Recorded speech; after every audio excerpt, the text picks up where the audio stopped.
This is my wife, and I can tell now that she's been cheating on me. When I call her, there we go. Hello. Hey, baby. Hi. What are you doing? I'm leaving the grocery store because I just matched. My mom needed something, so I just went ahead and ran to the grocery store. But I'll be right back at the house in just a minute. Are you with your mom? Yeah. My mom is with me, and she's down an aisle right now. Are you coming home soon, or are you gonna stay with your mom? Yeah. I'll be home soon. Just a little longer, and then I need to. Who are you talking to? I'm talking to somebody in the aisle. In the aisle, okay. Yeah, at the grocery store, because we're still at the grocery store. We just need a few more minutes at the grocery store is all. Can I talk to your mom really quick? Oh, she just walked down the end of the aisle. I gotta try and catch up with her, but I'll go ahead and call you whenever we leave. Oh, okay. Can I ask you one question, baby? Of course, yeah. I don't know. I've been having some doubts, and I don't know. I just want to ask, like, doubts, right? I don't know. No doubts. I don't know. Do you still love me? I mean, we've been married for 5 years. I love you. You love me. Of course. Okay. Okay. It's okay. Okay. Bye, baby. I'll talk to you later. Okay. A few moments later. Hello. Baby. Yeah. Can you do me a huge favor? Can you look to your left? Well, that's a silly question. Just look to your left. Just look to your left. Hi, baby. Hi, baby. You know what? I want you out of the house, cheater. I want you out of the house, cheater. You can keep her, man. You can keep her. Wow. 5 years. 5 years of marriage. 5 years. One reason some people get away with cheating for so long is because the person they're involved with is just as committed to keeping it hidden. Instead of exposing the truth, they'll often help cover it up, protect the lies, and make sure the real partner stays in the dark. That kind of teamwork is exactly what makes betrayal so hard to catch. If the roles were reversed, the outcome could be completely different. Sometimes the person on the side isn't interested in protecting the secret at all. They might expose everything the moment things stop going their way. But in situations like this, both people were clearly working together to keep the affair buried and the truth out of sight. What are you doing? What does it look like I'm doing? I'm washing dishes. I thought you were leaving. Well, I'm not. I'm gonna stay here. Why? Why are you staying here? I need you to leave. Why do you need me to leave so bad? Well, I had plans, you had plans, it was just, I want to be fair, you know, like you've got things to do, I've got things to do. Well, my plans changed, and so now I'm here and I'm cleaning up this mess. Well, you don't need to do that now, I'll get it later. Well, yeah, I don't think you will. What do you mean you don't think I will? I need, like... When have you cleaned the kitchen before? I clean it all the time. Please. Okay, seriously, you need to go. I'm not going anywhere. I'm gonna stay here and do this. Why are you in such a hurry to get rid of me? I just think that you need to go have fun. You need to go out and enjoy yourself and have fun. Yeah, it's not gonna happen tonight. You're not gonna have fun tonight? Oh no, I'm gonna have fun, but my plans of what I was going to do are not gonna happen tonight. Okay, you need to leave. Come on. I'm not going anywhere. Why are you trying to get rid of me so badly? What do you have going on? I'm going. I've got friends coming over. Thank this one. So there. Roses are red, violets are blue. You are my girlfriend, and I love you. Someone told me from your family that really inspired me to do this today, and really.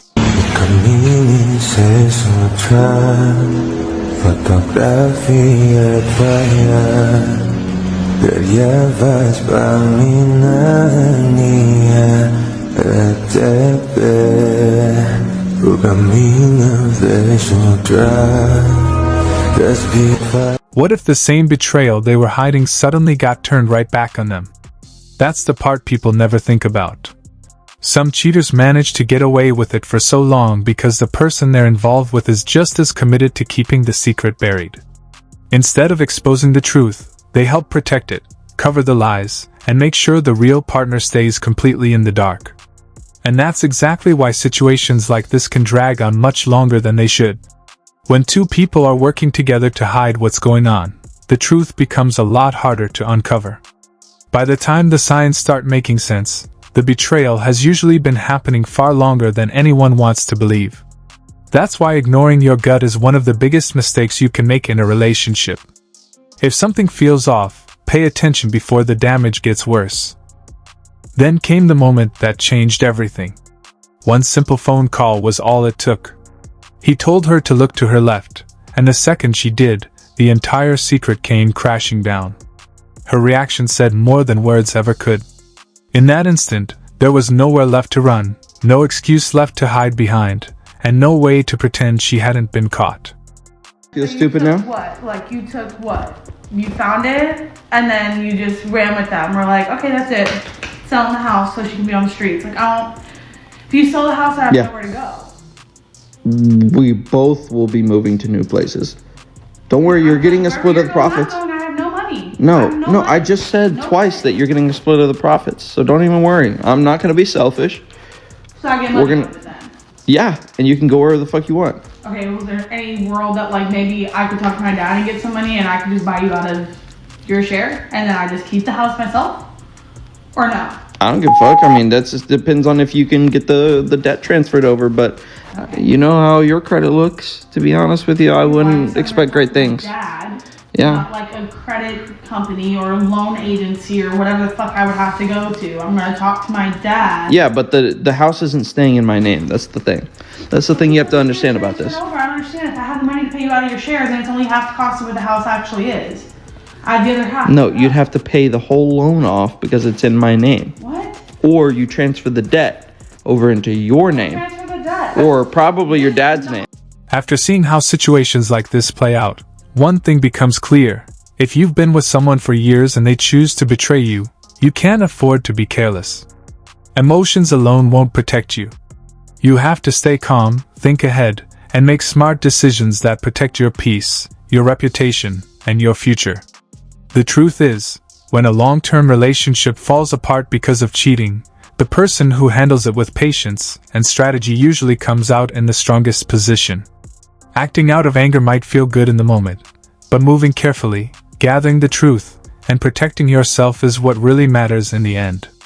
That's why men need to stop moving blindly once the red flags start showing. Pay attention, stay sharp, and don't let emotions make your decisions for you. In situations like this, the smartest move is to protect yourself, stay one step ahead, and make sure you don't get dragged down by someone else's betrayal. Get a DNA test? Get a DNA test? Are you sure you want to say that? What are you doing on my phone? What are you doing?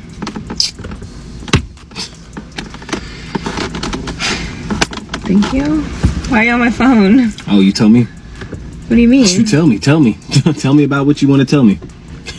Tell me. What? What do you mean, what? You know exactly what I saw. On my phone? You gonna play stupid right now?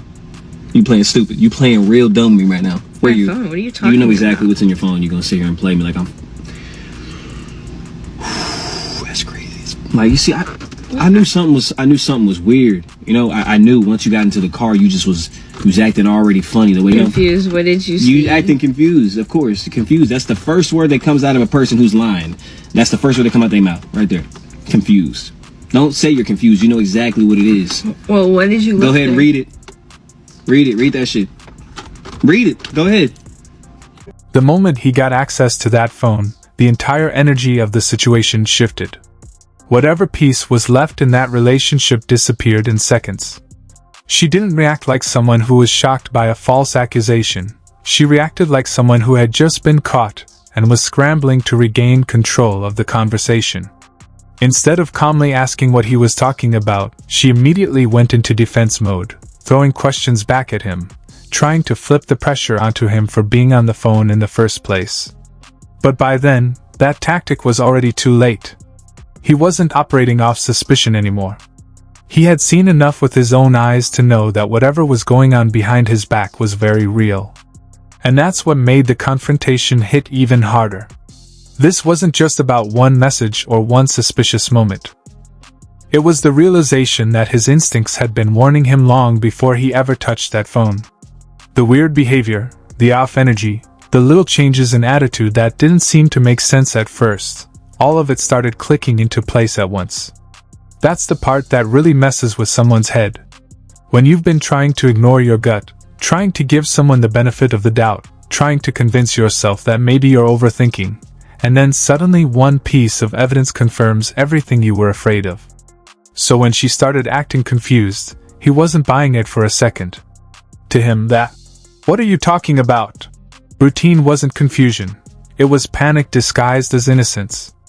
It was the kind of response people give when they know the truth is sitting right in front of them, but they're hoping they can still talk their way out of it. And the more she played dumb, the more it confirmed that he wasn't crazy for questioning things in the first place. Because when someone has nothing to hide, they usually don't react like that. They don't immediately start deflecting, stalling, and trying to make the other person second guess what they just saw. What made it even worse was the fact that he had already noticed something was wrong before any of this happened. He had been watching her energy shift. The second she got into the car, he could feel that something about her was off. Her attitude felt different. Her responses felt forced. Even the way she carried herself gave off that uncomfortable tension people have when they know they're hiding something. And once you notice those little signs, it becomes impossible to unsee them. Every awkward pause, every defensive answer, every fake look of confusion starts sounding less like innocence, and more like someone trying desperately to keep the truth from slipping out. That's why this confrontation wasn't just about what was on the phone. It was about the disrespect of being lied to straight to his face after the evidence had already been exposed.